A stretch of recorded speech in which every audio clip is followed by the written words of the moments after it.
신 박사님 안녕하세요. 네, 예. 원영석 기자님 안녕하세요. 네, 반갑습니다. 네, 반갑습니다. 예, 그 전에는 저희가 이제 줌 인터뷰 하고 맞아요. 또 그 이제 탄핵 직후 윤석열 네. 대통령 탄핵 직후 저희가 이제 대담을 같이 했었는데 네. 오늘 이렇게 그 오렌지 카운티의 대표적인 그 명소 중에 한 곳이죠. 여기가 공원. 뭐 명소라기보다도 여기 이제 공원이 여기 라우스 클라크 공원. 라프스 클락인데 여기 한국 분들 엄청나게 많이 네. 오세요. 한인분밖에 안 보이는 것 같아요. 한인 분들이 엄청나게 많고. 네. 그 이제 재밌는 게 저는 여기 뭐 많이는 안 와봤는데 네.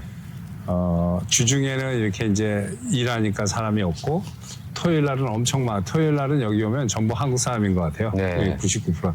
일요일 날은 교회 가느라고 또 아무도 없어요. 그렇죠. 네. 오늘 그래서 사람들이 별로 없고 한가한데 아주 장소를 최적의 장소로 신 박사님께서 정해주셔서 감사합니다. 아유, 너 이렇게 또 오렌지 카운티까지 네. 오셔가지고 너무 좋습니다. 네. 자, 이제 정치 얘기 안 할 수가 없죠. 저희 둘이 그럼요. 모였는데. 요새 미국, 제가 약간 그거 같아요. 조울증. 네. 미국 정치를 보면은 활짝 웃게 되고, 네. 한국 정치를 보면은 이제 우울해지는데. 네, 맞습니다. 미국 정치 먼저 기분 좋은 얘기부터 하겠습니다. 도널드 네. 트럼프 47대 대통령 되면서부터 아주 강하게 시동을 거는 모습이 너무나 기분이 좋고 시원시원합니다. 저는 정말 이렇게 마음에 드는 대통령이 없었어요. 맞아요. 어떻습니까? 저도 100% 동감하고요. 저는 그 트럼프 대통령이 딥스테이트를 완전히 붕괴시키겠다라고 선거 공약 중에 하나였고 또 1기 때도 행정명령을 썼죠. 그 스케줄 F라고 그래가지고 네. 그 대통령이 임명하는 직은 한 5,000명 정도 된다고 그래요. 장차관급, 청장급. 그거는 이제 political appointee니까 그러니까 정치적으로 임명하는 자리니까 대통령이 마음대로 그 해고를 할 수가 있는데 그 바로 밑에 그러니까 한국식으로 이야기하면은 각 부서의 국장 또는 차관보 이거는 이렇게 공무원으로 학교 졸업하고 20대 들어와가지고 쭉 30년, 40년 있으면서 철밥통 중에 철밥통이 되는 거예요. 그러니까 국장이나 차관보급이면은 그 부서가 돌아가는 거를 누구보다도 잘 알거든요. 훤히 알겠죠. 네. 장차관은 4년짜리잖아요. 네. 근데 이 사람들은 수십 년 있었는데 장차관보다 훨씬 더 많이 하는 거죠. 훨씬 더 많이 하는 거죠. 근데 이 사람들이 딥스테이트인 거예요. 이게 장차관이나 대통령이 이야기하면 네 알았습니다 하고 돌아서서 앞에서는 그냥 깔고 뭉개고 아무것도 안 하는 거지. 근데 이거를 안타까운 거는 대통령이 자를 수가 없는 거예요. 공무원 보호법도 있고 뭐. 그런데 트럼프 대통령이 요놈들이 다 딥스테이트고 이게 미국을 말아먹는 놈이다 해가지고 행정명령을 이 공무원으로 올라와서 국장급, 차관급이 됐어도 이 사람들의 직책이 대통령이 내리는 명령을 이행하는데 중요한 역할을 한다. 그러면 이 사람들이 대통령의 명령을 안 들었을 때 대통령은 국민이 뽑아준 거니까 국민의 명령을 안 듣는 거죠. 그러니까 이거는 그냥 쳐버릴 수 있는 법을 했는데 바이든이 없애버렸잖아요. 스탑해놨잖아요. 이번에 다시 들어오면서 다시 이 리바이브를 했으니까 이제는 뭐 막 쳐내는 그거에 의해서 막 쳐내는 거죠. 그렇죠. 그래서 저는 그 트럼프가 그동안에 당한 게 너무 많아서 4년 동안 당한 것도 많고 대선 출마할 때도 당한 게 너무나 많았잖아요. 딥스테이트. 그래서 뭐 트럼프가 첫날은 독재자를 하겠다 그렇게 얘기를 했는데 제가 볼 때는 딥스테이트를 뿌리 뽑는 마지막 그 시까지 다 뽑을 때까지는 계속 이렇게 강공으로 가는 거는 저는 적극적으로 찬성하거든요. 이렇게 좀 세게 밀어붙이고 뭐 파리기후 협약 나오고 WHO도 조사해야 된다고 보고 모든 걸 다 조사해야 된다고 보여요. 파우치에 대해서도 그렇고 뭐 사전 사면을 받았어도 다 조사할 건 조사해야 되고 그래서 이 기회에 이 4년 동안에 미국을 싹 다 정리했으면 하는 게 제 마음인데 어떻게 계속 너무 강하게 나가는 겁니까? 아니면은 조금 뭐라 그러죠? 속도 조절을 해야 된다고 보세요. 아니에요. 저는 너무 강하게 나간다고 생각하지 않고 속도 조절도 이거보다 더 빨리 해도 된다라고 생각해요. 왜 그러냐면은 정말 안타까운 이야기인데 물론 윤석열 대통령 한국 이야기를 하자는 게 아니고 만약에 지금 2년 반 됐잖아요. 사람들이 의아해 생각한 게 많아요. 왜 가만 내비두냐. 문재인이고 뭐고. 근데 물론 그분도 사정이 있었겠지만은 트럼프 대통령은 지금 타이밍을 놓치질 않는 거예요. 딱 데이 원 그날 이거 선서하고 바로 들어가서 쓰고 네. 아리나 원에서 계속해서 이내규레이션의 세레모니얼 이 프로세스는 컨티뉴 하는데 중간에서 이만큼 쓰고 하이라이트는 행정명령 때릴 때였다고 봅니다. 네. 저는 네. 모든 그 취임식에서 맞아요. 그래서 저는 속도 조절을 더 세게 해야 한다면 된다. 더 빨리. 네, 저도 모든 동의합니다. 걸. 네. 더 세게 했으면 좋겠고 이번에 다 뿌리 뽑아야 되고 저는 그 바이든 정부가 얼마나 썩어 문드러진 정부였는지 그 조지 소로스한테 메럴 프리덤 오브 네. 메럴인가요? 네, 무슨 훈장 줬죠. 훈장 줬잖아요. 자유 훈장을 네. 줬는데 그것 자체가 얘네가 얼마나 삐뚤어지고 사악한 정부였는지 알 수가 있고 이런 정부들을 대다수 많은 한인 그리고 한국 정부에서도 그 지지를 했다는 게 저는 굉장히 안타깝고 얼마나 잘못된 미국 정치에 대해서 얼마나 잘못된 정보들을 섭취하는지를 알 수가 있었다고 봅니다. 맞아요. 저도 그렇게 생각합니다. 왜냐하면은 제가 개인적으로 아는 분들이 이제 많지는 않지만 좀 주변에 있는데 네. 이분들의 다수가 민주당을 지지하는 분들이 많아요. 근데 한인인데 미국에서 산 지가 50년 네. 넘어가는 분들도 있고 근데 이분들이 보면은 또 그렇게 공부도 못하고 바보 같은 분들이 아니에요. 네. 그런데도 이제 그건 뭐냐면 제가 봤을 때 이 미국 민주당이 자기 자신이 처음에 미국 왔을 때 50년 전, 60년 전 그래도 정의가 조금 살아 있었던 민주당인 걸로 착각하는 거죠. 네. 얼마만큼 사악한 빨갱이들인지 이게 전혀 모르는 거예요. 존 F 케네디 때 민주당으로 착각을 그렇죠. 하는 것 60년대. 같아요. 예. 예. 정상적인 민주당이었을 그렇죠. 때. 예. 예.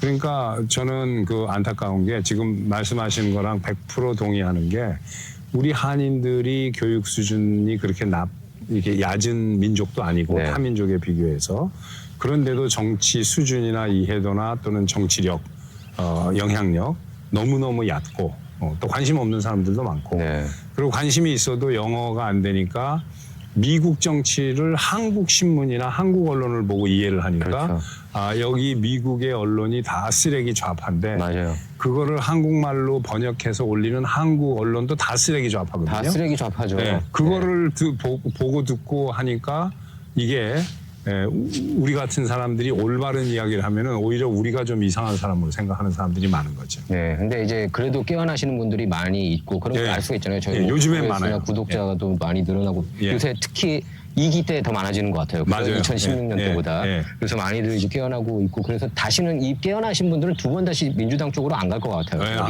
안 가죠. 그래서 지금 미국 정계에서도 민주당은 앞으로 50년이고 얼마고 뭐 30년이고 50년이고 네. 미국 사람들이 흔히 쓰는 이 foreseeable future에는 이 민주당은 영원히 지금 마이너리티 당이 될 가능성이 많다. 네, 그럴 수가 있을 것 같아요. 예, 제가 보기에도 예. 다음 대통령 그리고 제가 볼 때 향후 최소 20년간은 공화당 전성시대 제가 볼 때는 백악관뿐만 아니라 상하원까지 맞아요. 그리고 주지사까지 다 예. 장악을 하지 않을까 싶습니다. 이제 정신들을 차리니까. 예. 예. 캘리포니아도 제발 그랬으면 좋겠는데 모르겠습니다. 자, 트럼프 제가 볼 때 제일 잘한 인사 중에 하나는 뭐니 해도 일란 머스크가 아닌가 싶어요. 최고죠. 일란 머스크. 도지. 예. 예. 그 정부 효율. 예. 정부 효율성부. Department of Government Efficiency. 예. 어떻게 생각하세요? 일란 머스크 사실상 지금 대통령의 특명을 받고 예. 싹 정리하는 느낌이거든요. 네, 너무 뭐라 그럴까 이게 경이로울 정도로 기쁨과 경의가 계속 넘치는데 트럼프 대통령이 전권을 다 준 거나 마찬가지죠. 네. 정권 줬어요. 캠페인 할 때도 선거 전에 캠페인 할 때도 마지막에 와 보면은 일란 머스크가 이제 프리 스피치를 주장하던 사람이니까 자기는 왼쪽도 아니고 오른쪽도 아니고 네. 프리 스피치. 네. 근데 프리 스피치가 개런티되어 있는 First Amendment Rights를 이 바이든 쓰레기 정권이 찍어 누르고 있었으니까 네. 일란 머스크에게 전권을 주면서 프리 스피치라는 개념에서 조금이라도 어긋나는 그다음에 효율성이 없이 중복되는 게 많고 비효율적인 것은 네가 알아서 다 정리를 해라. 그러니까 제일 먼저 건드린 게 지금 USAID잖아요. 그렇죠. USAID. 좌파들이 난리가 났죠. 네, 거기는 완전히 뭐 말도 안 되는 돈을 이상한 데다가 우한 랩에도 38 밀리언이니까 3,800만 네. 불이나 줬어요. 네. 그러니까 그런 거부터 성전환 교육, 성전환 교육, 그다음에 그것도 미국이 아니라 외국에 외국에. 왜 그런지 모르겠어요. 미친 정부였어요. 그러니까 글로벌리즘이니까 미국뿐만 아니라 전 세계를 이제 그 좌파화, 글로벌화 하는 건데 네팔에다가는 또 그 하나님 안 믿는 거 에티스트, 그거 에티스트 하는 거 프로모트 하는데 또 돈 주고.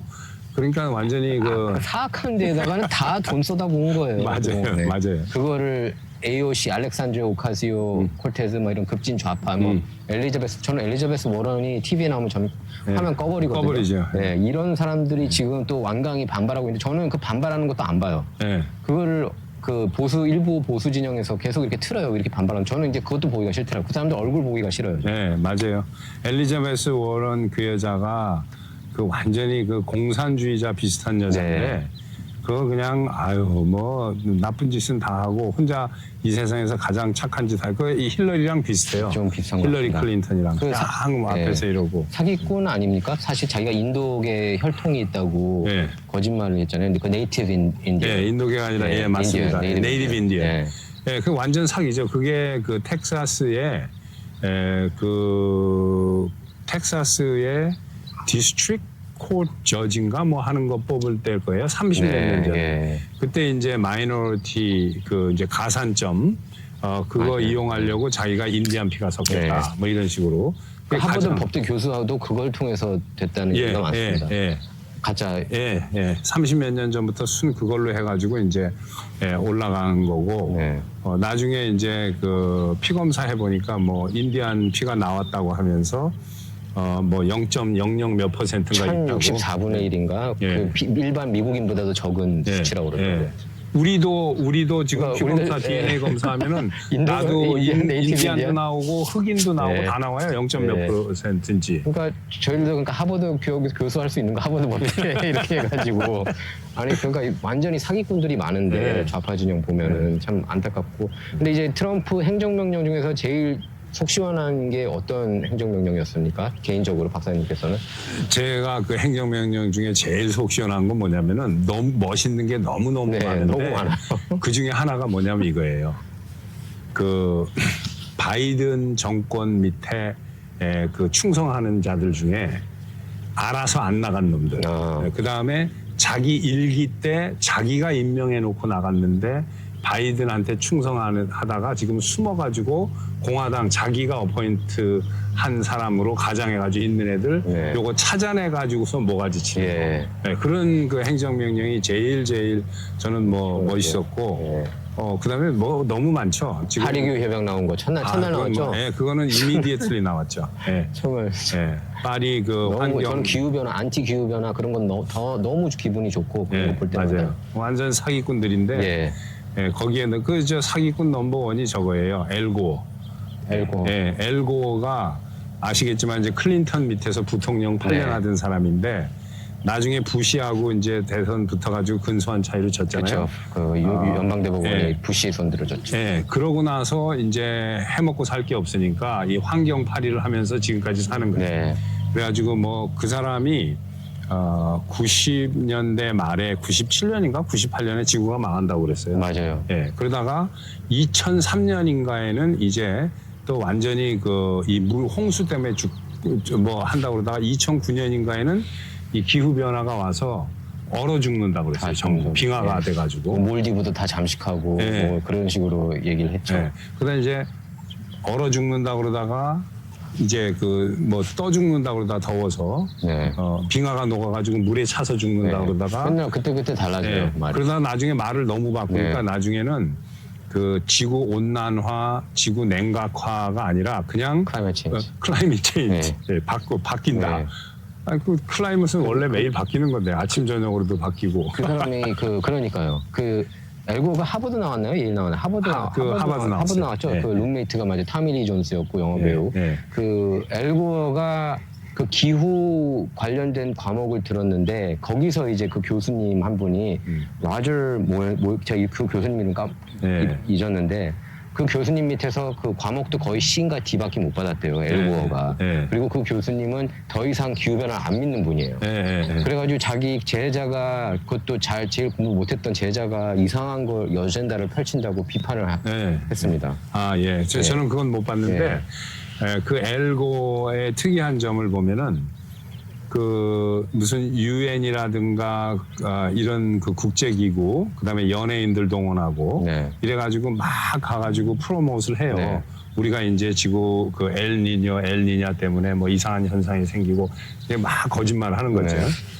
근데 이제 거기 갈 때 보면은 SUV 그 서버번 있잖아요. 그 자기 포머 바이스 프레지던이니까 시크릿 서비스가 그 해가지고 그냥 그 자기 하나 움직이는데 그 이 8실린더 SUV가 그냥 대여섯 대 7, 8대씩 따라가고 그 탄소를 엄청 태우는 거죠. 저기. 그렇죠. 지는 그러고 댕겨요. 칼벤을. 지는 그러고 댕겨요. 그리고 그 집이 그 뭐 한 달에 전기세가 뭐 5,000불인가 뭐 몇천 불이 나온다고 그래요. 엘고 집이. 그러니까 자기는 그러고 댕기면서 그렇게 하고 딱 가가지고 이런 강연장에 가서 우리가 저 일렉트릭 비클을 전기차를 타야 되고 뭐 저 이러고 그러니까 새빨간 거짓말을 하는데도 사람들이 또 믿어요. 그러니까 내로남불이 심하고 특히 뭐 연예인들 중에서 테일러 스위프트 같은 경우가 미국인들 중에서 가장 탄소 배출이 많대요. 공연 막 하면서. 그러면서 다른 사람 보고는 차 타지 말고 저기 화석연료 쓰지 말라고 하는 그런 그 역겨운 그 뭐라 그러죠? 히포크리시. 그러니까 우리말로 하면 뭐예요? 위선이죠. 위선적인 행위들이 너무나 심하고 적반하장 위선적이고. 그게 민주당의 가장 큰 약점인데 이걸 실드 쳐준 게 언론들이란 말이에요. 그렇죠. 근데 지금 언론들도 정보 보조금을 많이 받는 걸로 그렇게 폭로가 됐어요. 일란 머스크가 폭로시켰는데 AP 통신도 그렇고 뭐 이런 그 유명 언론들이. 저는 여기 보조금 빼는 것도 그러니까 얘네들이 이렇게 보조금을 받으니까 항상 딥스테이트 편을 들었구나 생각이 들더라고요. 이번에 트럼프 대통령이 아주 좋은 지적을 하신 거예요. 이번에 트럼프 대통령이 이 민주당 쓰레기 정권이 이 언론의 뒷돈을 댄 것까지는 일반인들이 잘 모르잖아요. 지금 이제 이게 밝혀지니까 싸그리 정리를 하게 되면은 이제 언론도 이제 바른 소리를 하는 사람들이 나오고 그러겠죠. 그리고 이제 많은 사람들이 미국에서도 그렇고 한국에서도 그렇고 깨어나니까 이제는 더 이상 언론을 믿지 않는, 미국은 사실 언론 믿지 않는 사람들이 오래됐죠. 무지하게 많아요. 과반이라고 제가 볼 때 한 65%는 안 믿지 않는 것 같아요. 65% 이상이에요. 제가 그 작년 통계를 봤는데 갤럽에서 76%인가 75% 정도 돼요. 안 믿는 사람이 전체가 다.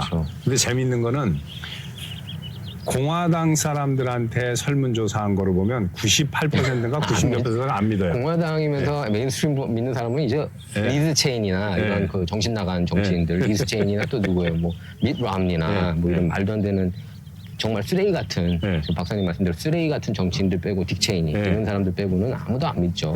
근데 민주당을 지지하는 사람들은 한 30-40% 믿어요. 여전히. 여전히. 근데 이제 한인들이 민주당을 지지하는 사람들이 많으니까 이 쓰레기 언론이 맞다라고 생각하는 한인들이 엄청나게 많은 거지. 그게 참 안타까운 일이고 그래서 저희들이 더 부지런히 계속 이제 뛰어야 될 것 같은데요. 그 계몽하는 데 있어서. 맞습니다. 근데 그 트럼프 어제는 또 이제 그렇게 얘기했습니다. 그 가자 지구도 미국이 관리해야 되고 이게 너무 시끄러우니까 그리고 거기를 이란이 하마스한테 맡길 수는 없잖아요.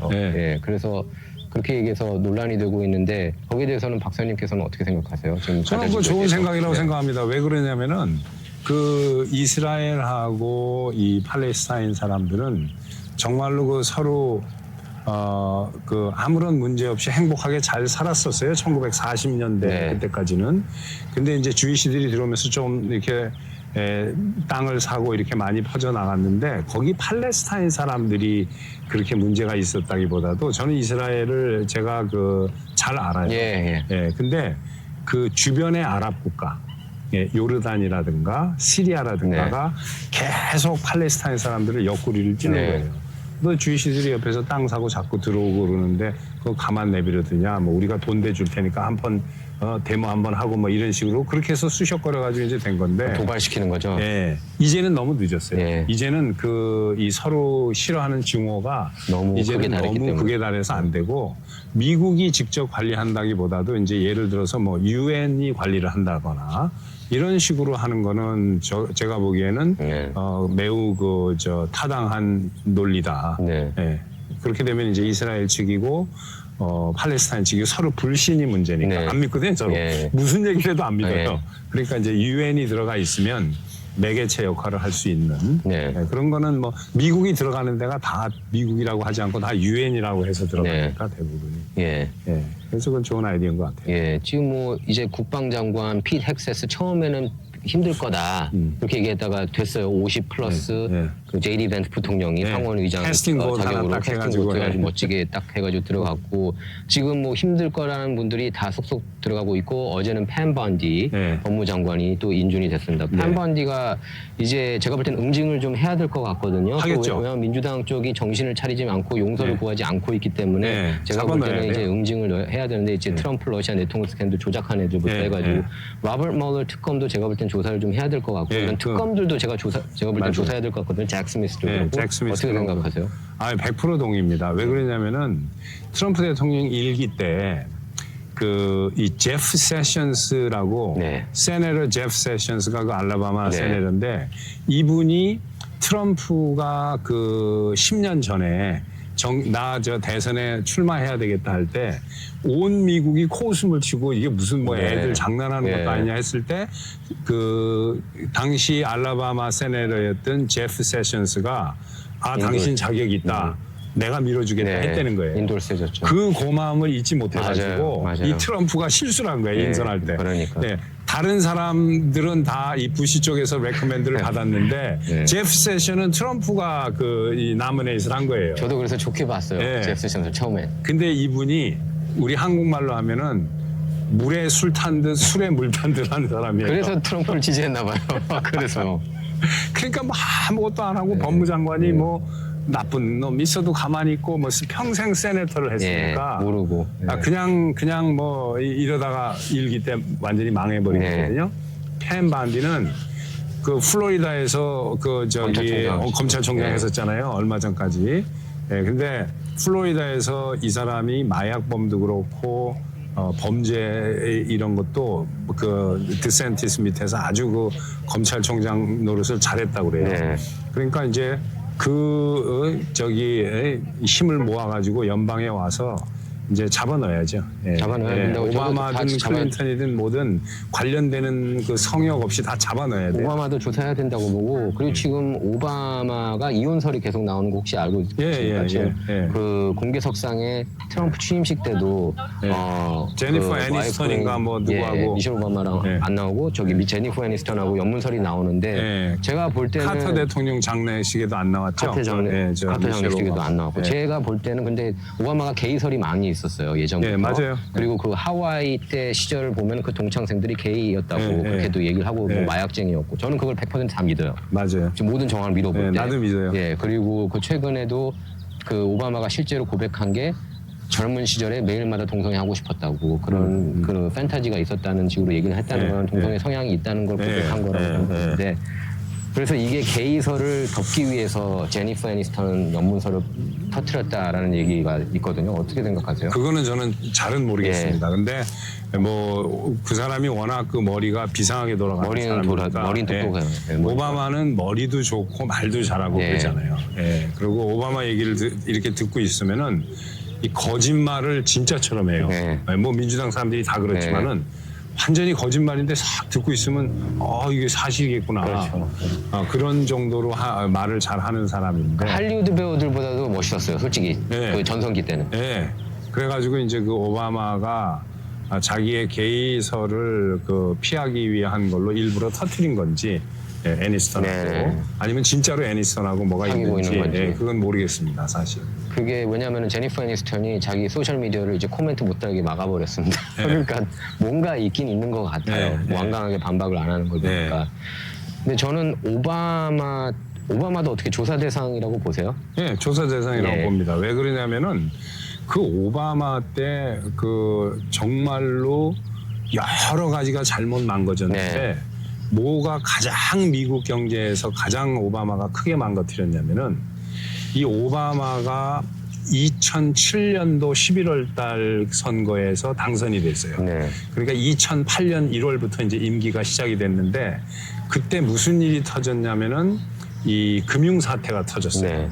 그래가지고 그때 서브 프라임 모기지라고 그래가지고 이 다 모기지가 피해봤죠. 자격이 안 되는 사람한테 막 빌려줬는데 네.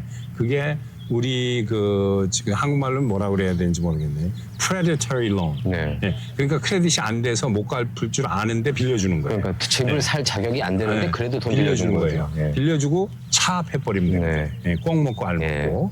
이 짓을 하다가 완전히 폭삭 내려앉았는데 그 돈을 실제로 빌려준 것보다 우리가 그거 있죠. 뭐 페니맥, 프레디맥 이런 것도 있지만은 네. 그 모기지 백트 펀드가 있어요. 네. 여기가 이제 거기 돈이 주저물러 앉은 거예요, 이게. 네. 근데 그때 이거 해결을 공화당 측에서는 Financial Institute이 자기네가 이 정직하게 투자자를 위해서 열심히 이 도덕적으로 일하는 거를 fiduciary duty라고 네, 그러잖아요. 네. 그러니까 이 fiduciary duty를 안 한 거예요, 이놈들이. 예. 그런데 그걸 알면서도 내버려 뒀다가 망하니까 공화당에서는 처리 방법이 그때 이제 오바마는 아무 죄는 없어요. 왜냐면 막 대통령이 됐거든. 근데 이제 공화당 측에서는 론을 해준 그 은행 측이 잘못이 있으니까 파산토록 해야 된다가 공화당의 그 자본주의 정신에 입각한 의견이었는데 그 힐에서 의회에서 제가 이제 구독자분들의 도움을 좀 드리려면 우리가 힐이라고 하면은 이제 의회라는 뜻인데 제가 그랬는데 그 힐에서 이쪽 민주당 쪽은 아무래도 사회주의 쪽 사람들이 많아 놓으니까 구제금융을 주자. 네. 그래가지고 그때 유행한 말이 기억하시겠습니다마는 quantitative easing이에요. QE. quantitative easing이라고 해서 그 양적 완화. 매우 아주 유식한 표현이고 쉽게 해서 돈을 돈 찍어내는 무한정 거죠. 찍겠다는 거예요. 돈 무한정. 무한정. 얘네 얼마 빚졌냐? 그럼 쟤네 뭐 2조 빚졌다. 그럼 뭐 3조 찍고 여기 얼마 빚졌냐? 거기 뭐 59조. 아이 그럼 한 80조. 그냥 무한정으로 찍은 거예요. 1차, 오바마가. 2차, 3차, 4차 뭐 그렇게 쭉 가지 않았습니까? 네, 계속 했는데 제가 화가 나는 거는 뭐가 화가 나냐면 이게 중요해요. 많은 사람들이 모릅니다. 이게 쓰레기 언론들이 덮어가지고 중국이 달러를 그때 많이 보유하고 있으니까 투자하라고 오바마가 이제 했는데 그 당시에 중국에서 우리가 투자를 하려고 하는데 중국 기업은 사실은 중국은 땅하고 그 모든 기업이 다 공산당 소유다. 개인 소유가 아니다. 네. 우리는 자본주의 국가가 아니라 공산주의 국가니까. 그런데 우리 기업이 미국에다가 투자를 하면 니네는 민간 기업이 미국 기업이나 딴 나라 기업은 민간 기업이 투자를 하지만 외국 투자가 우리 중국 기업은 국가 기관이 투자를 하는 거기 때문에 우리 국가 기관을 세무조사를 하면은 남의 나라 정부가 우리나라 정부를 세무조사하는 거랑 똑같다라고 말도 안 되는 엉터리 이론을 한 거예요. 그러면 오바마가 야 그거 말도 안 되는 햇소리 집어쳐라 이렇게 하면 되는데 알았다고 그러면 우리가 중국 회사를 중국 정부처럼 인정을 하고 치외 법권적으로 조사를 안 하겠다고 그러는 거예요. 그러니까 엠버시나 이런 것처럼 취급해 주겠다고 한 거예요. 요거를 은근슬쩍 몰래 해가지고 중국 애들이 그때 미국 금융사태 2008년도에 들어와서 트럼프 1기까지 세무조사를 안 받았어요. 그거를 지금 미국 사람들이 모르고 있어요. 그걸 오바마가 해놓은 거예요. 언론들이 보도도 안 하고 그러니까. 네, 그러니까 우리가 어느 나라의 영사관이나 대사관을 조사하지 않는 것처럼 치외 법권 지역이니까 중국 애들이 미국에 들어와 가지고 투자했는데 세무조사를 안 한 거예요. 그러니까 무슨 짓을 어떻게 해도 이걸 그 세무조사를 안 하는 걸 어그리를 하는 거예요. 오바마가 이거를 깬 게 트럼프입니다. 트럼프 대통령이 들어와서 1기에 들어와서 깨버린 거예요. 이게 뭐 하는 짓이냐 이러고 그러니까 그거에 붙어서 재미 보던 민주당 놈들이 이제 트럼프를 또 씹기 시작한 거죠. 워낙 뭐 트럼프는 올바른 일을 계속하니까 민주당이 씹는데 그거는 진짜로 씹은 거예요. 거기에 붙어먹은 민주당 애들이 많거든요. 그 서프라임 모기지를 처음에 허용시킨 것도 제가 알고 있기로는 빌 클린턴으로 알고 있어요. 집을 살 수 없는데 그 융자를 받을 수 있게 그러니까 흑인을 돕겠다는 차원에서 그런데 그게 결국에는 별로 흑인 커뮤니티한테 도움도 안 됐다는 그런 연구조사 결과가 나왔습니다. 차압도 많이 당하고. 그러니. 예. 자, 저희가 이제 그 한국 정치 얘기 안 할 수가 없는데 사실 많은 분이 이제 그걸 기대하고 있었어요. 트럼프가 지금 그 윤석열 대통령이 그 구속이 된 상태고 트럼프가 어떻게든 그러니까 미국 정부가 어떻게든 관여해서 이렇게 윤통을 좀 구원해주지 않을까 그렇게 많이들 기대를 하고 있거든요. 보면은 어떻게 생각하세요 거기에 대해서?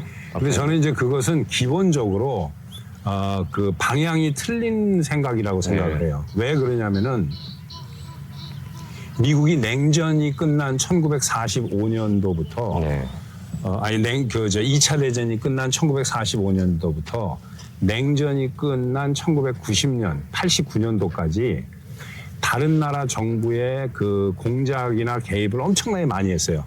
모르게 내정 간섭이나 이런 거를. CIA도 그렇고. CIA도 그렇죠? 그렇고.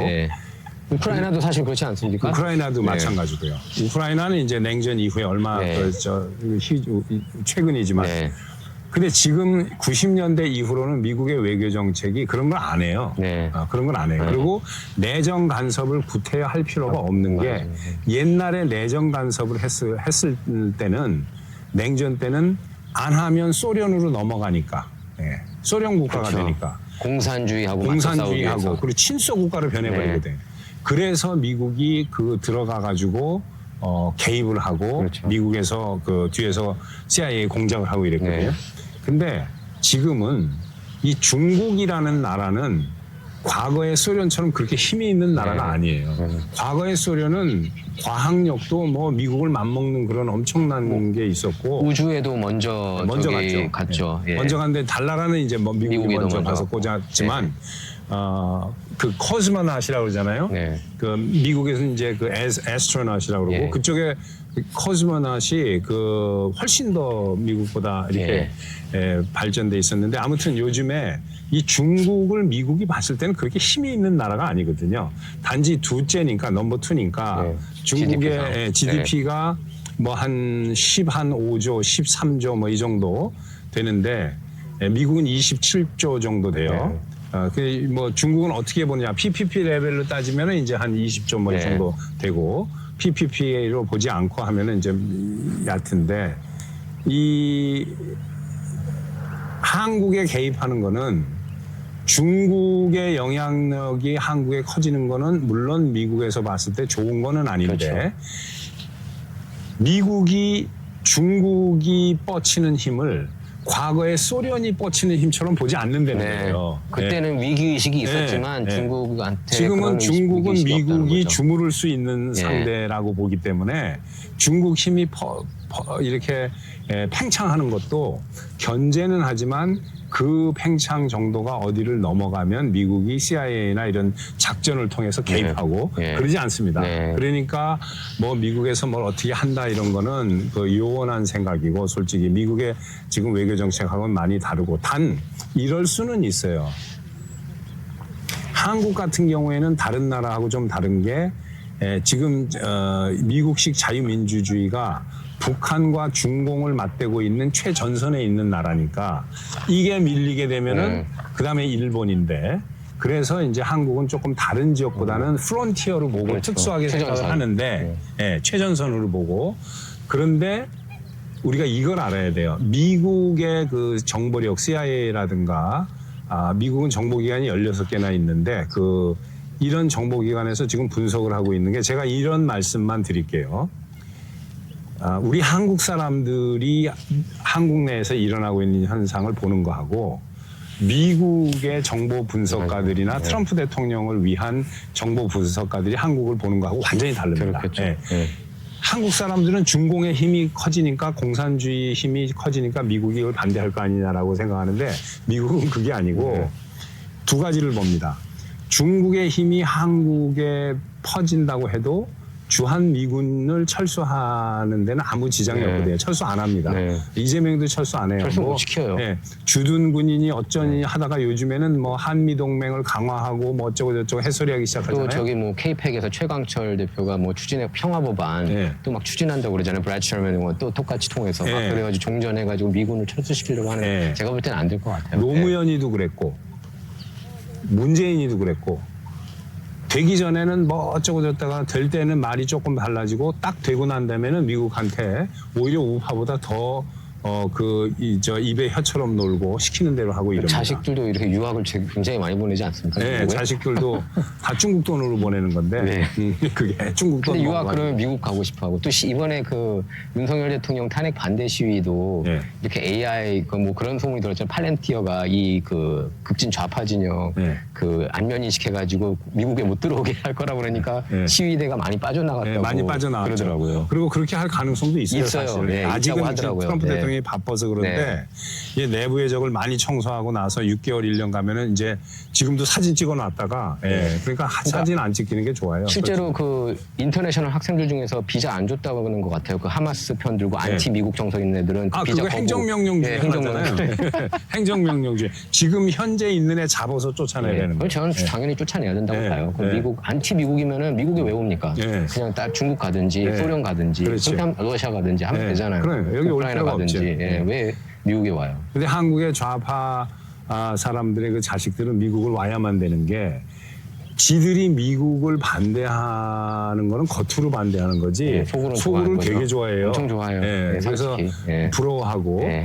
근데 이제 겉으로는 그렇게 하면 안 되니까 이거 미국 반대하는 거 파리해가지고 먹고 사는 애들이니까 좌파들은 그리고 또 약간 언론의 영향도 미치는 것 같아요. 사실 뉴욕타임스, 워싱턴 포스트, CNN이 완전 급진 좌중의 좌고 네. 안티 미국 정서가 있잖아요. 그 언론들이. 그럼요. 그런데 그게 또 할리우드도 그렇고 빅테크도 그렇고 그러니까 네. 같이 여기에 합류를 해야 좀 좀 있어 보이는 맞아요. 그런 거 아닌가. 그러니까 그런 거 굉장히 맞아요. 가벼운 레벨, 가벼운 네. 수준의 너무 잘 보셨어요. 왜 그러냐면은 미국 욕하고 미국 비판하면 뭔가 자기가 아는 게 많은 것 같고 사기죠, 사기. 네. 아는 완전 것도 사기죠. 없어요. 네. 그냥 아무것도 모르고. 아무것도 모르면서 욕하고 비판하더라고요. 그러니까 솔직히 저희들이 하는 얘기들 하면 모르잖아요. 못 알아들어요. 트럼프 러시아 내통 스캔들이 어떻게 조작됐는지도 네. 하나도 모르고. 네, 몰라요. 그 뭐 예를 들면은 그 존 드럼 특검이 누군지도 모르더라고요. 보니까.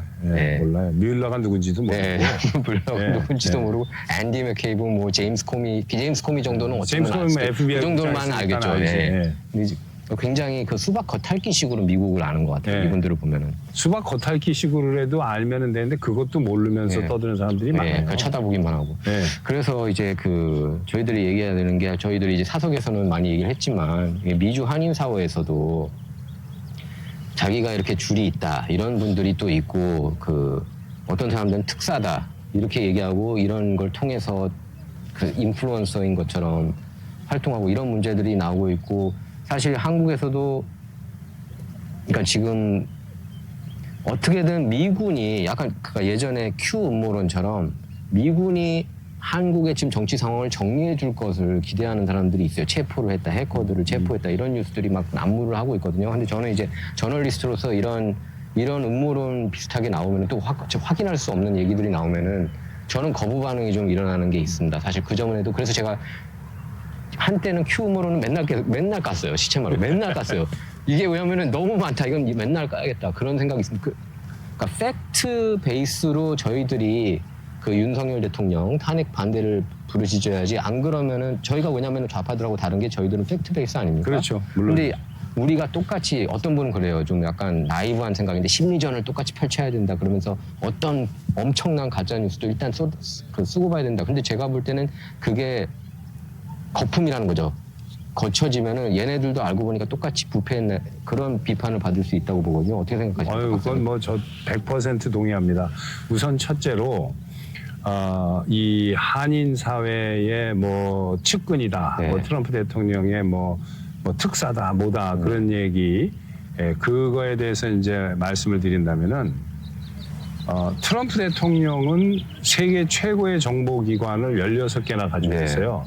그리고 이제 거기에 또 DNI가 있고 DNI 가 그 16개 기관에서 올라오는 모든 분석을 또 재분석해서 트럼프 대통령한테 네. 올리는 DNI가 게버드가 있고 이번에 털시 털시 게버드가 이제 D&I 인준돼야죠. 네. 근데 이 특사를 할 이유가 없어요. 트럼프 대통령이. 그리고 만약에 특사를 했다면 그건 영원히 비밀인 거예요. 그러니까. 그 비밀 특사라는 사람이 나 트럼프 대통령 비밀 특사다 하고 와가지고 내가 했는데 그 만약에 그렇다면 그건 영원히 그 사람 죽을 때까지 입 바깥으로 나오면 안 되는 거죠. 제가 원래 사실 애들 장년도 아니고 네. 그거는 말이 안 되는 거예요. 그래서 저도 그 비밀 특사라는 분을 얘기 안 하려고 그랬는데 한국에서 유튜브에 나오니까 저도 그냥 왜냐면 그렇게 대외적으로 본인이 특사라고 하니까 그렇게.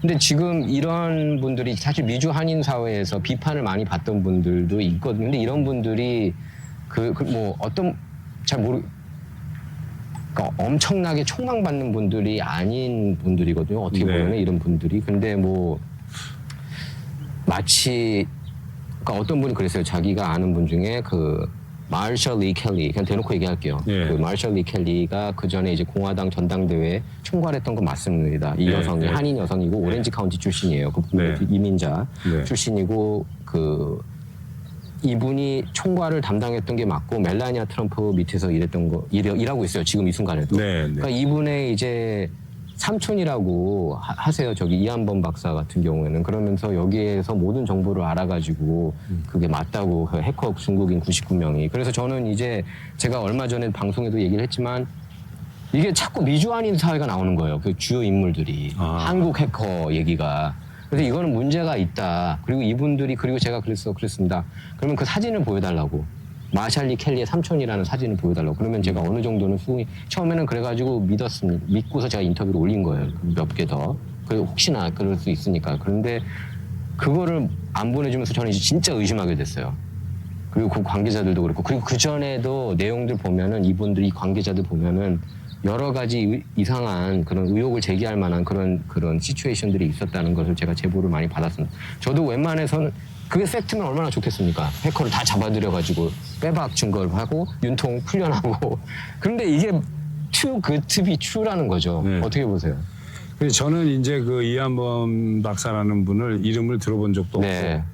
없고, 누가 이제 누구의 친척이다. 예를 들어서 지금 현재 트럼프 대통령의 측근 멜라니아 여사에서 이제 스태프를 이렇게 매니저하고 하는 정도라면은, 그거는 국정하고는 이제 관계가 없는 그렇죠. 거잖아요. 예. 그런데 국정하고 관계가 없이 그 영부인 쪽에 이제 이거를 하는 분하고 관계가 있어봤자 그거는 솔직히 이 국정하고는 관계가 없기 때문에 그다지 그렇게 신용을 할 수도 없지만은 그게 사실이라고 네. 해도. 그다음에 재밌는 거는 우리가 이런 문제는 되게 심플하고 간단하게 생각하면 돼요. 예를 들어서 우리가 개인적으로 누구를 안다 이거예요.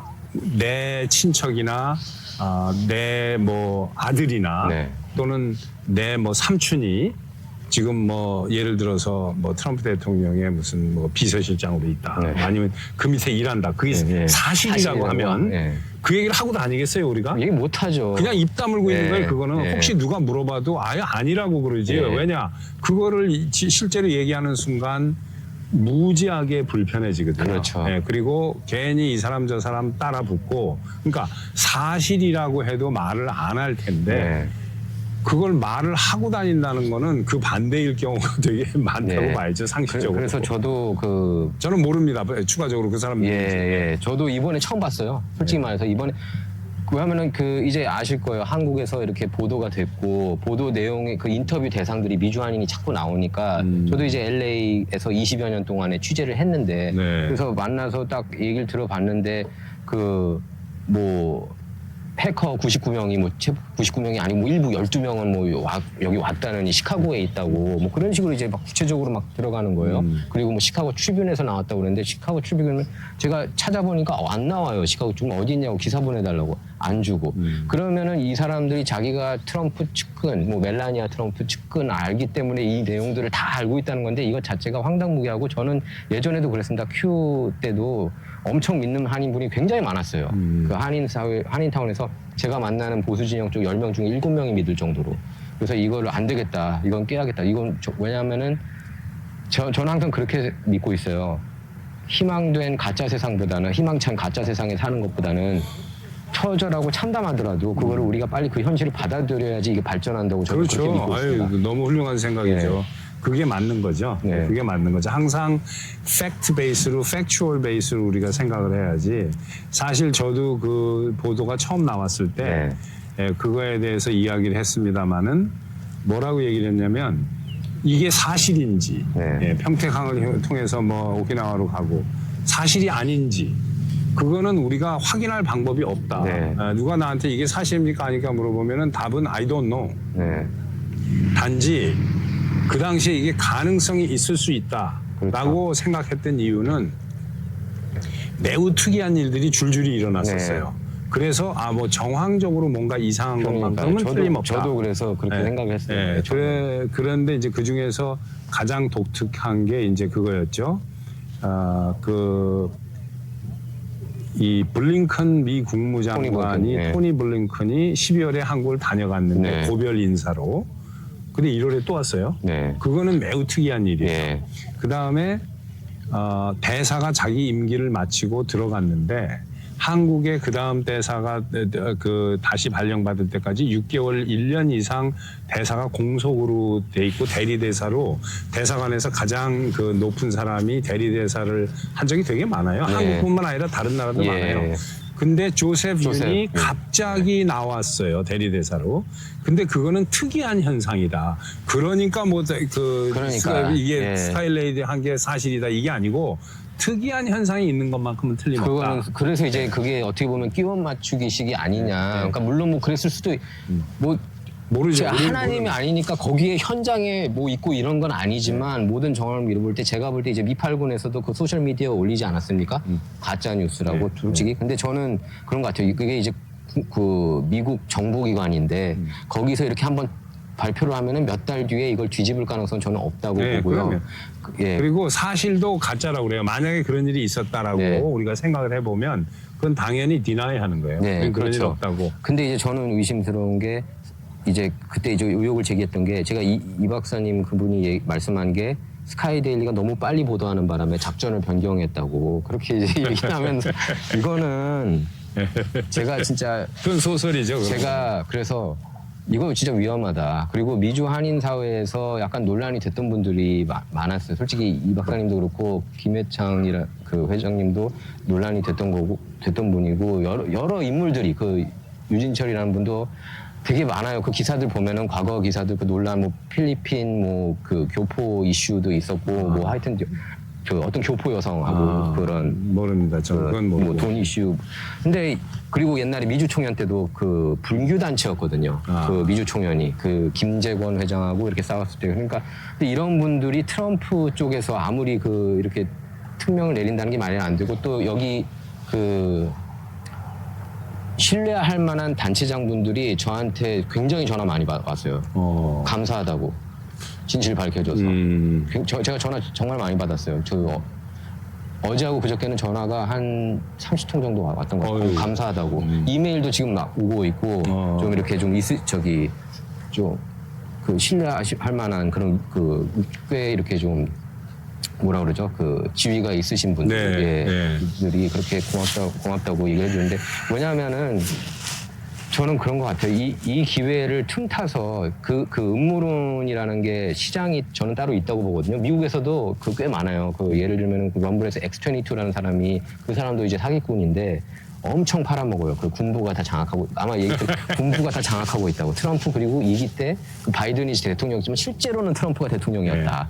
뭐 그런 식으로 얘기를 해요. 뭐 그 거버먼트가 계속 이어지고 있고 그걸로 하나의 인더스트리가 된 거예요.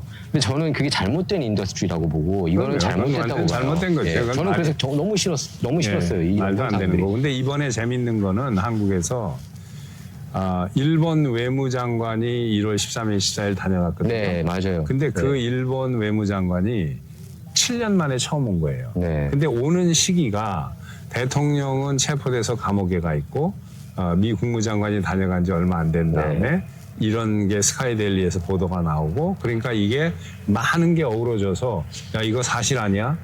이거 진짜 사실인 것 같은데? 라는 분위기가 형성이 된 거예요. 근데 어떻게 보면은 그 한국의 상황이 이런 적이 없잖아요. 윤석열 대통령의 그런 탄핵 시츄에이션도 그렇고. 그래서 지금 이게 그 동아시아 그 국가 정세가 그 국제 정세가 심상치 않게 돌아가서 온 게 아닌가. 그렇게 보는 게 좀 더 이렇게 그 뭐 그럴 수 있겠죠. 예. 충분히. 근데 이제 틀림없는 우리가 추론을 해보면은 이런 추론은 가능해요. 한국 외무장관이 일본에 갈 수도 있고 한국 외무장관이 미국에 올 수도 있잖아요. 그렇죠? 네. 그런데 그렇지 않고 미국의 외무장관이 국무장관이 한국에 오고 그리고 일본 외무장관이 한국에 오고 네. 그러면은 우리가 추론적으로 생각해 볼 수 있는 거는 전화 통화로 하면은 안 되는 일이 있었다. 직접 만나가지고 직접 만나야만 네. 되는 일이 있었다. 예. 그 다음에 또 두 번째 추론이 가능한 것은 한국 땅에서 이야기를 했어야만 되는 네. 일이 있었다는 거예요. 네, 갑작스럽게. 예. 그러니까 일본 외무장관이 서울 오고 토니 블링컨이 서울 온 거예요. 근데 그게 뭔지는 모르는 거지. 근데 사실 바이든 정부가 어떻게 보면 기본적으로 그렇게 뭐 트럼프 정부하고는 정책이 다르고 대중 정책도 다르고 그렇죠. 좀 네, 친중이라는 얘기도 많이 비판을 받았고요. 바이든 정부가 그리고 그 헌터 바이든이 500만 불 받고 그 중국은행으로부터 그리고 조 바이든도 빅가이 그거 나오지 않았습니까 문자에서 네. 500만 달러를 받고 그래서 그분들이 그러면 오면은 그럼 이걸 은폐를 하기 위해서 실제로 만약에 엄청난 기밀들 은폐를 하기 위해서라고 보세요? 아니면 어떻게 보세요? 저는 은폐하기 위해서는 그 토니 블링컨은 가능해요. 토니 블링컨 그러면 음흉한 놈이니까 그거는 이제 그 하수인이란 말이에요. 네. 바이든. 그 토니 블링컨이 바이든 그 사기 선거 캠페인 할 때 대통령 네. 캠페인 할 때 캠페인 매니저였었거든요. 근데 일본 외무장관이 그걸 은폐하는데 동원될 것 같진 않아요. 네, 그러니까요. 그거는. 네. 그러니까 뭔가는 있었는데 그 뭔가가 뭔지는 모르는 거지. 한국 땅에서만 이야기를 네. 했어야만 되는 거예요. 직접 만나서 전화가 아니라.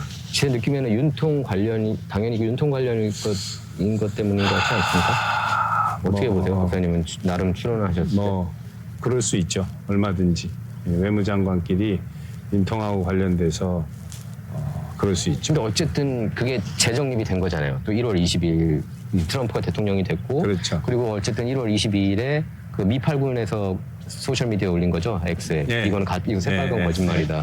저도 사실 스카이데일리를 좋아했어요.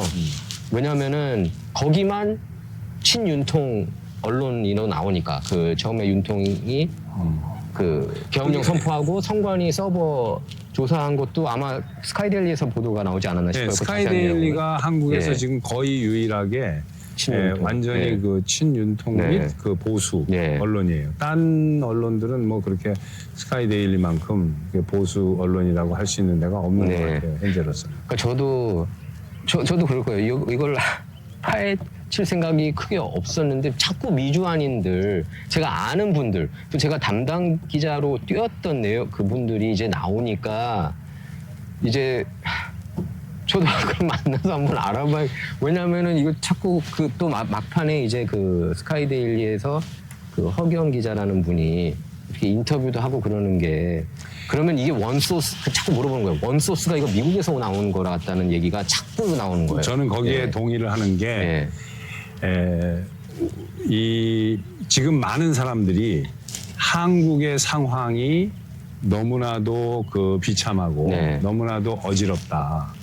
그러니까 이러한 특수 상황을 이용해서 이런 그 헛소문이나 이런 게 막 나오고 네. 또는 누가 만들어낸다라고 뭐 추측할 수도 있고. 근데 저는 그렇게 생각 안 해요. 저는 그 원인이 한국하고는 관련이 없는 거예요. 네. 한국하고는 아무 관련이 네. 없고 뭐하고 관련이 있냐면 미국의 트럼프 대통령 정부가 시작한 거하고 관련이 있는 거예요. 네. 그게 뭐냐면 미국의 정권이 바뀔 때마다 이런 유사한 일들이 있습니다. 네. 가장 유명한 사건이 클린턴 대통령. 네. 네, 그때 그 부시 아버지가 원텀만 하고 네. 세컨 텀에 이제 재출마했다가 클린턴한테 깨진 거예요. 네. 예. 그러고서 이제 클린턴이 대통령이 이제 되는데 그때 이제 클린턴이 나이가 젊고 굉장히, 그 시골의 아칸소 주지사 하다가 이제 올라왔고 맞아요. 로스페로가 그때 출마하면서 빌 클린턴을 딱 돼버렸죠. 예. 그 로스펠러가 나오면서 이제 그렇게 된 거고. 근데 아무튼 그때 그 빌 클린턴 선거 캠페인을 한 사람이었을 거예요. 아마 비교적 젊은 친구가 그 로버트 뭐라고 하는 친구가 있었어요. 네. 로버트 김인가? 로버트 뭐 누군가 제가 이름은 잊어버렸는데 네. 로버트예요 아무튼. 네. 그래서 그런 친구가 있었는데 로버트 김 맞는 것 같은데요. 네, 그런 것 같아요. 지금 내가 기억이 좀 오래돼서 그런데 이 사람이 그 클린턴하고 선거 캠페인에서도 뭐 하고 이렇게 하다 보니까 사진도 많이 찍고 밥도 같이 먹고 이제 많이 그랬단 말이에요. 그런데 이 로버트 김하고 절친은 아닌데 친하게 아는 친구 사이가 있는데 그놈의 이름이 또 로버트 김이에요. 네. 그런 사건이 있었어요. 네. 이거 제가 이야기하면은 1990년대 기억하시는 분은 이 사건 기억할 수도 있어요. 네. 그런데 이 진짜 로버트 김은 이건 정상적인 사람이에요. 그냥 여기서 조용히 선거운동하고 뭐 클린턴 됐으니까 뭐 박수 치고 뭔지 그러고 끝난 건데 이 친구의 다른 친구인데 아주 친하지도 않아요. 그냥 아는 거예요, 서로. 학교 동창이래나 뭐래나 뭐 LA에서 뭘 안 되나 이래가지고 근데 이름이 똑같아요. 영어 이름도 로버트 김. 그러니까 여권이고 뭐고 다 똑같잖아요, 이름이. 진짜 라버 킴이고. 근데 이 라버 킴이 그 라버 킴인지는 모르는 거예요, 한국에서. 한국에서는 모르겠어요. 이름은 다 알아요, 한국에. 이게 한국에 나가서 사기를 친 거야. 한국에 나가서 사기를 쳐가지고 그때 삼성하고 뭐 어디하고 해가지고 투자한다고. 그래가지고 이 친구를 통해서 뭐 텍사스 어디로 뭘 들어온다 그래가지고 삼성에서도 무지하게 많이 왔고 또 뭐 제가 그때 어느 회사인지 두 회사가 그 회장들이 물은 거예요. 이 사기꾼을. 그래가지고 이 사기꾼이 제대로 물은 거예요. 제대로 물어가지고 미국에 왔는데 텍사스고 어디로 돌아다니다 보니까 별로 클린턴하고 아는 것 같지도 않고 좀 이상하거든. 영어도 못하고. 그러니까 근데 보니까 로버트 김은 맞는 거예요. 이름은 똑같아요. 이름은 똑같아요. 근데 사진을 대조해 보니까 아마 한 1년 후에 대조를 해봤나 보지. 그리고 얘하고 근데 보니까 둘이 친구니까 행적을 좀 알잖아요. 그러니까 가지고 햇소리 하고 다니니까 다 믿은 거지. 참 그게 엄청난 사기극이 벌어진 거예요. 그런데 내 얘기 잘 들어봐요.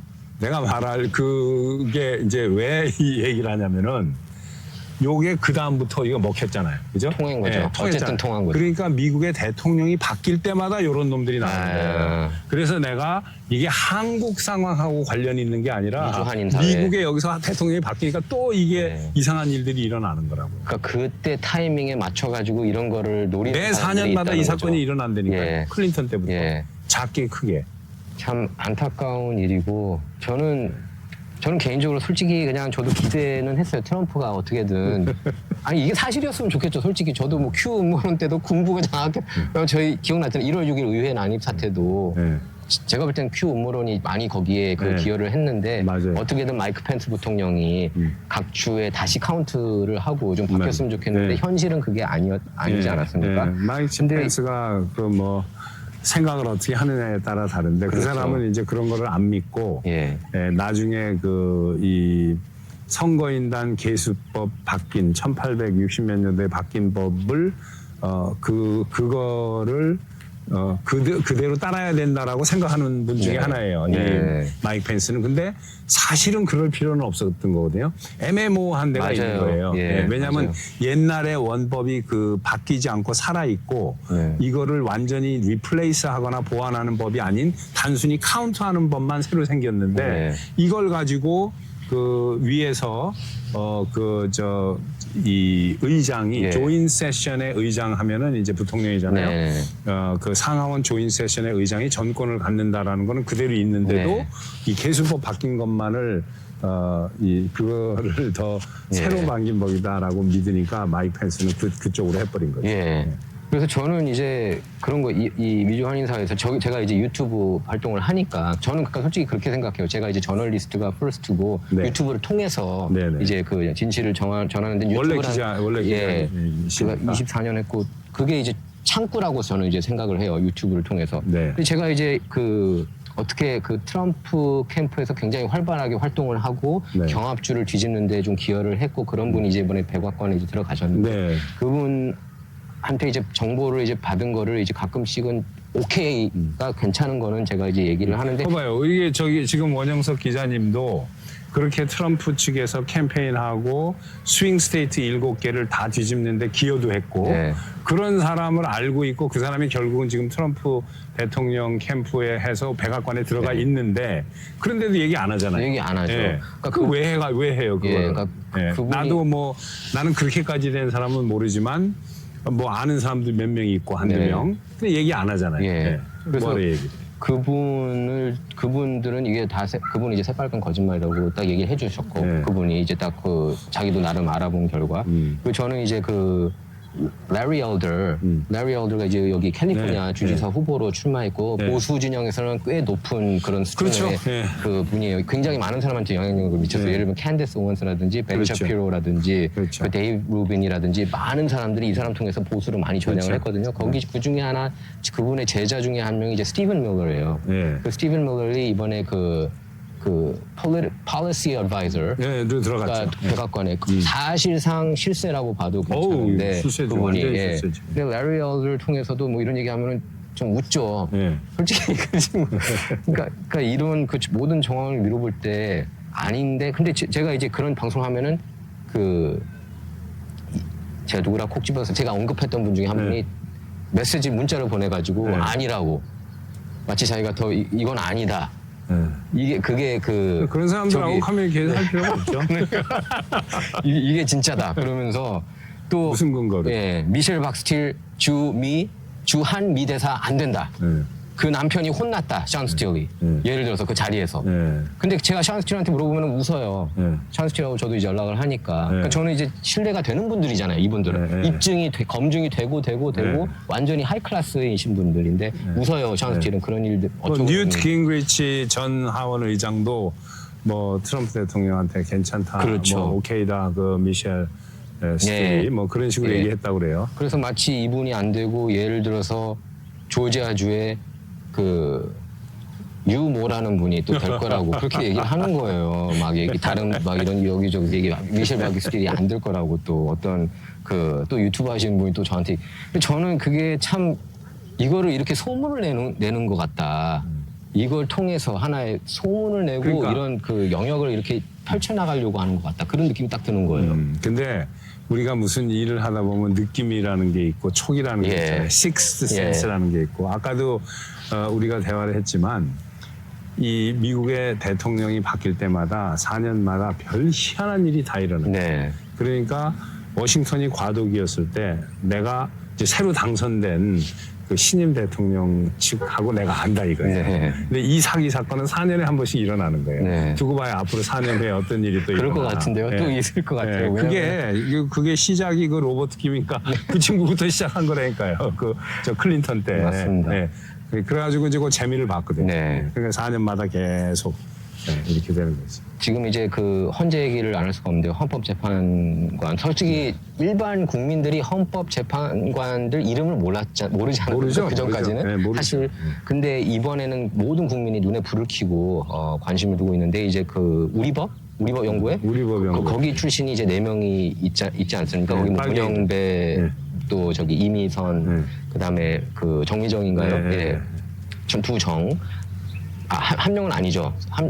그리고 거기에 이제 마은혁을 이제 넣으려고 하는 상황인데 어저께 그저께 될래다가 이제 지금 그렇죠. 대행이 있죠. 최상목 대행이 스탑을 했죠. 근데 이제 6명만 탄핵을 오케이하면 탄핵이 되는 거죠. 되는 건데 6표가 나오면. 저는 그렇게 보거든요. 지금 국민들이 들끓고 있고 굳이 이런 음모론 없이도 국민들은 열받아 있거든요. 제가 볼 때는 굳이 그런 음모론인지 확인할 수 없는 뉴스가 없어도 어떤 분들은 그래요. 이게 도움이 된다고. 제가 볼 땐 도움이 별로 안 되고 오히려 그 분위기만 흐리는 것 같고 제가 볼 때 국민들 지지율도 제가 볼 때 50% 넘는 것 같아요. 50% 넘는 것 같아요. 예. 넘는 그리고 것 같아요. 매주 몇백만의 국민들이 이렇게 지금 이구동성으로 시위에 참여하는데 그래서 헌법재판관들이 탄핵을 기각시키지 않으면은 그 헌재 재판관들도 제가 볼 때는 한국당에서 살기 힘든 수준으로 되지 않을까 싶은데 어떻게 생각하세요 거기에 대해서? 지금 한국 국민들이 엄청나게 많이 깨어나가지고 네. 특히 젊은 20대, 30대가 깨어났잖아요. 네.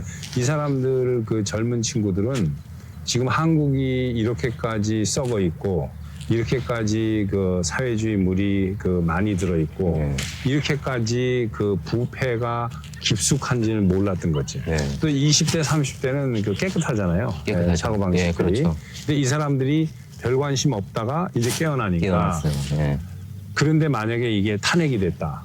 네. 그러면은 제가 보기에는 젊은 한국인들이 용납하지 않을 것 같아요. 왜 그러냐면 지금 이 이재명하고 이 매국노 쓰레기 집단들이 탄핵을 딱 결정을 해놓고 글로 밀고 가는 거거든요, 이게.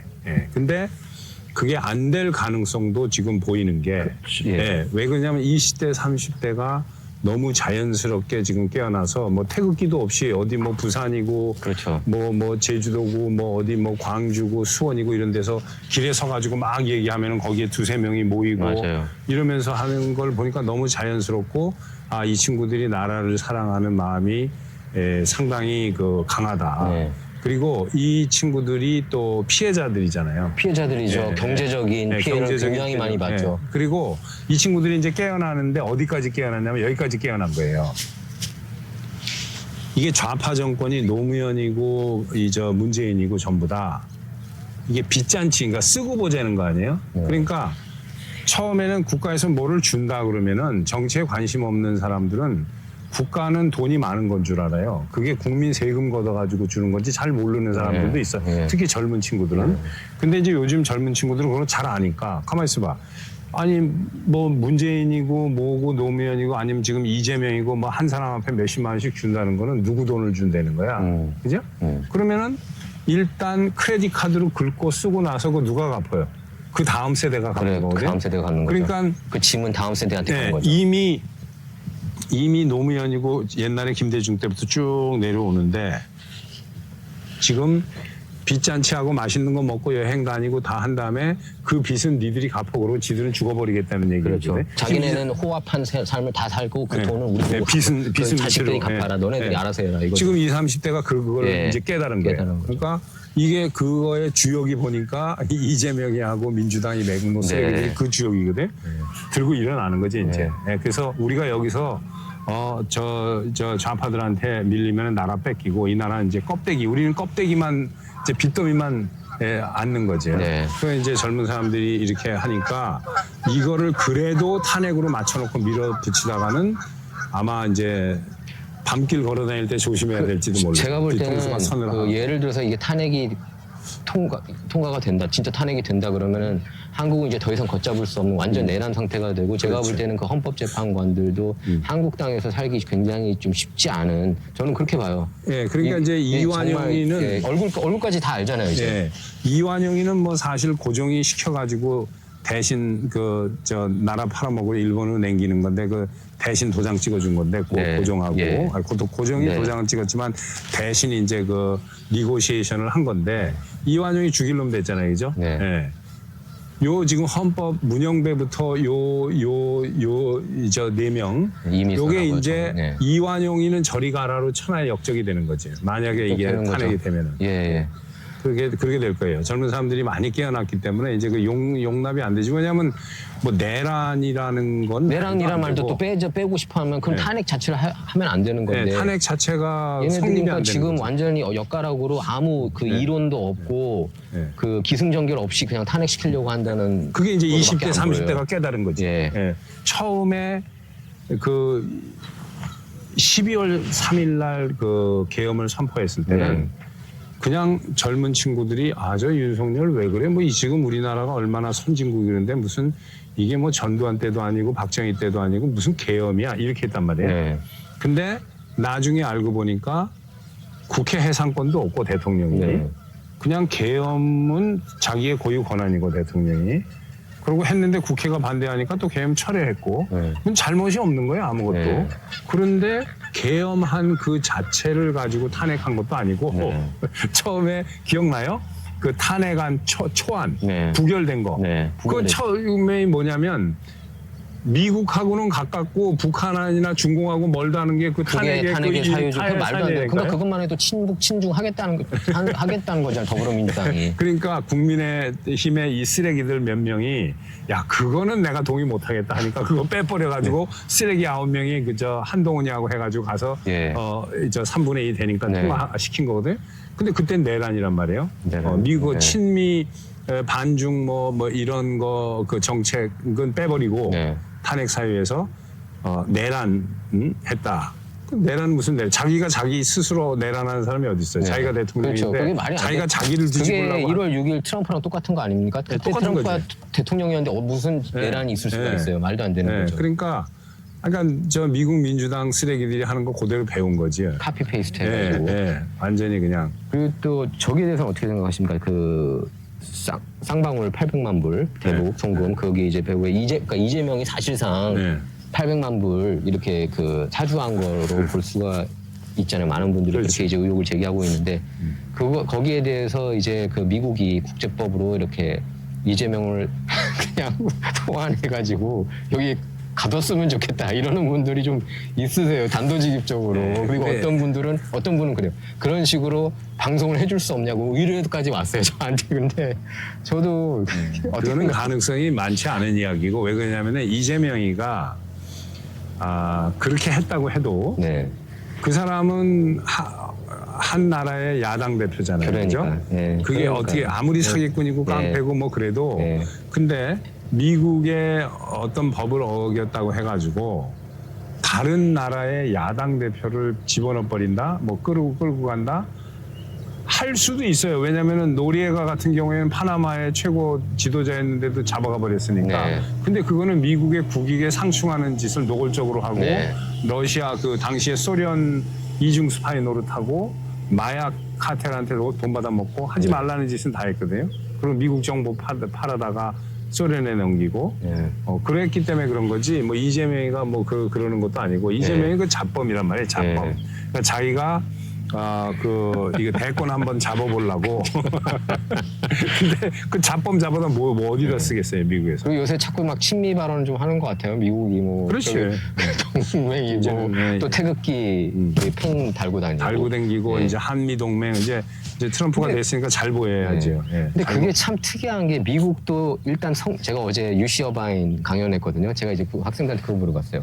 만약에 미국에가 딱 여기 길 한복판에 있다. 근데 태극기 청조기를 휘날린다. 그럼 너는 그 사람을 공화당원으로 보겠냐? 민주당원으로 보겠냐? 100이면 100 다 공화당원이라고 본다고 그랬어요. 한국도 그렇잖아요. 태극기를 휘날리면은 그 사람이 보수우파 쪽이냐 아니면 급진 좌파 쪽이냐. 그럼 보수우파잖아요. 그런데 그게 어떻게 똑같더라고요. 미국도 그렇고 한국도 그렇고 지금 그래서 그 이재명도 코스프레를 하는 거잖아요. 태극기 핀을 달고 있는 게 중도층을 잡으려고. 근데 그게 굉장히 그러니까 옛날에는 한국 정치하고 미국 정치하고 조금 이렇게 따로 가는 것도 많이 있었는데 지금은 굉장히 흡사하게 가고 있다고 보는데 어떻게 보세요? 그게 이제 글로벌리즘의 그 영향이에요. 미국의 그 1990년대부터 바뀐 외교 정책이 이제 아버지 부시 대통령이 우리가 뉴 월드 오더라는 말을 할 때 그것은 이제 그 부시 아버지가 생각했던 그거는 그냥 국경 장벽을 좀 낮춰서 미국의 기업이나 자본이 쉽게 어떤 나라든지 큰 세관이나 이런 데 큰 저지를 받지 않고 쉽게 이동할 수 있도록 전 세계에 국경을 넘어 다닐 수 있도록 하는 그런 정도의 글로벌리즘이었는데 클린턴 정권을 들어오면서부터 바뀌기 시작한 거예요. 왜냐하면 클린턴 정권은 약간 이 사회주의라고 얘기하기는 좀 그 무리가 있지만은 그 리버럴리즘 그러니까 안 그래도 제가 딱 리버럴리즘 딱 생각났어요. 우리가 태어날 때부터 그러니까 잔 라크까지 우리가 이제 올라가야 돼요. 그 기본 사상은. 그러니까 누구나 그 의식주라든가 기본적인 인권이라든가 를 누릴 자격이 다 있고 네. 그런 세상을 만들어야 되겠다. 근데 미국이 슈퍼파워가 됐으니까 소련은 없어지고 네. 그러니까 당시에 이제 부시 아버지부터 클린턴부터 또 아들 부시부터 오면서 쭉 같은 그 외교 정책이 그 펼쳐지고 있었던 거죠. 그러니까 그 리버럴리즘을 그러니까 이제 이게 리버럴리즘 제대로 이해하는 사람이 많지 않아요. 한국 사람들이. 이 리버럴리즘 자체가 컨서버티즘의 반대말이지만 네.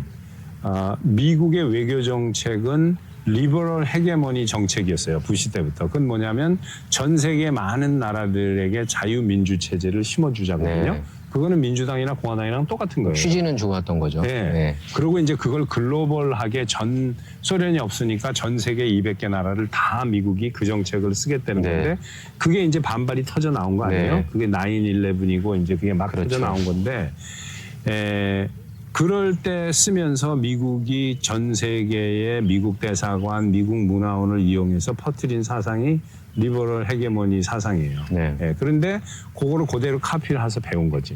그러니까 이게 어떤 데서는 받아들이면은 이거를 약간 사회주의식으로 받아들이고 어떤 데는 글로벌리즘이라고 받아들이고 나라마다 조금씩 차이는 있지만 그러니까 미국 민주당이 푸시하는 이 정책을 많은 나라들이 카피를 한 거예요. 네.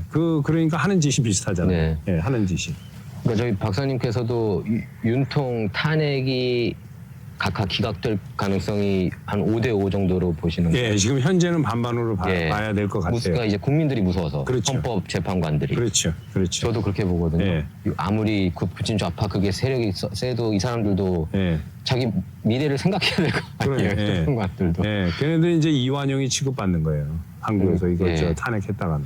근데 만약에 이제 탄핵이 안 되면은 좌파 진영에서는 어떻게 나올 것 같으세요? 이게 이제 윤석열 대통령이 그 직무 복귀가 된다면.